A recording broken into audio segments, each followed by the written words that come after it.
با درود و خسته نباشید خدمت دوستان عزیز و کاربران سایت CST. خب دوستان، توی جلسه پیش یه دونه اسکریپت نوشتیم واسه ببینیم که پین چجوری میگیرن و توی این جلسه میخوایم وارد اسکریپتمون رو توسعه بدیم واسه SSH. میخوایم چجوری بتونیم به SSH وصل شیم. شما اگه SSH رو ببینید، خب دوستان، یه دونه یوزر میگیره، یه ادساین میگیره و بعد خواست میگیره. حالا میخوام اینو بنویسیم که اینو چجوریه.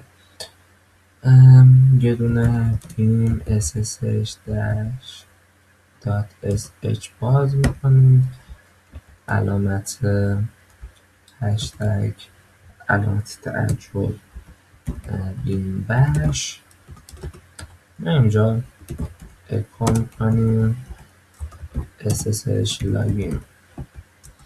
بعد میایم حالا پایین تر میگیم که چیکار کنه، رید کنه داش پی رو، مثلا please enter SSH IP server IP. بعد اینجا میگیم server. بعد میایم حالا دوباره رید داش پی میزنیم حالا please enter username.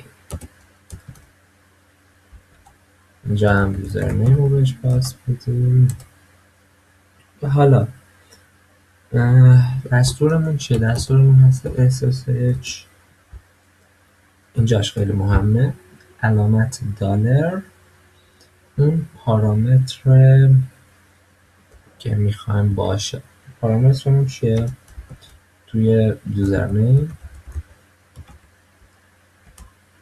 خب، و بعدش ادساین باشه و سرور. اوکی.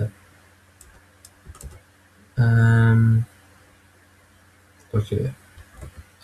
خب حالا میریم یه داش x میزنیم ls ch مورد مثبت x ssh ls میگیریم و ssh رو اگه ما ران کنیم میگه الان IP سرورمون رو بذارستان. این الان یه خورده من اینو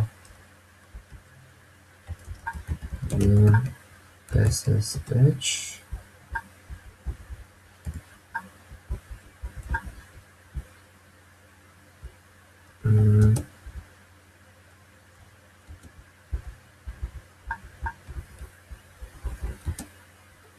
خب اوکی شد.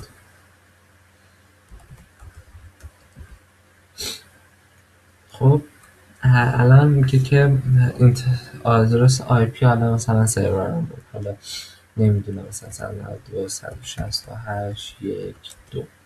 یوزرنیم هم دارک لایت. اگه همچین چیزی باشه میگه بس میشه، ولی خب چون ما الان هم چیزی واسه SSH نداریم بس نمیشه. این هم یاد گرفتیم که چجوری یه برنامه واسه SSH بنویسید. خب این نوع برنامه ها رو پس یاد گرفتید. میریم یه خورده وارد حالا تو جلسه بعد میخوام if statement ها، یعنی if و else و عبارت های شرط رو بگم.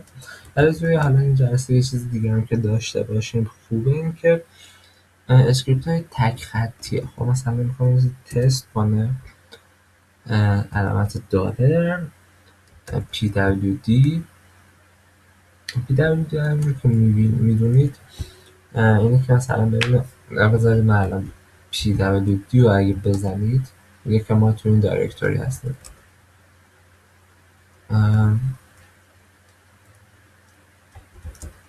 pwd بعد میخوایم اگه مساوی با 2 تا مساوی نشونش میدیم.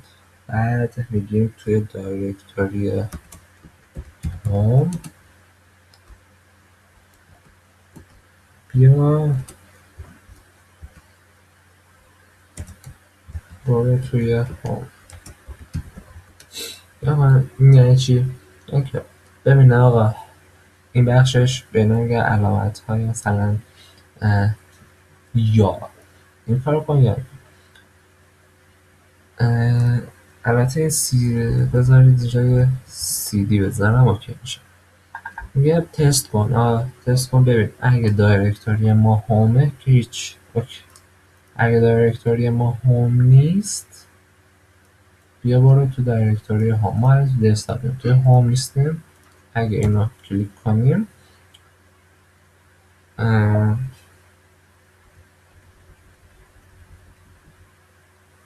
بذارید ببینم مشکل کجاه. Visionary operand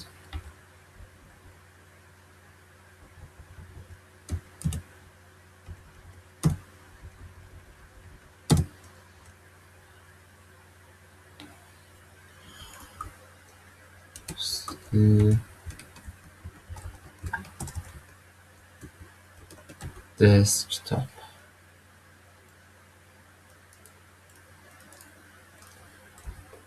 خب دوستان دیدیم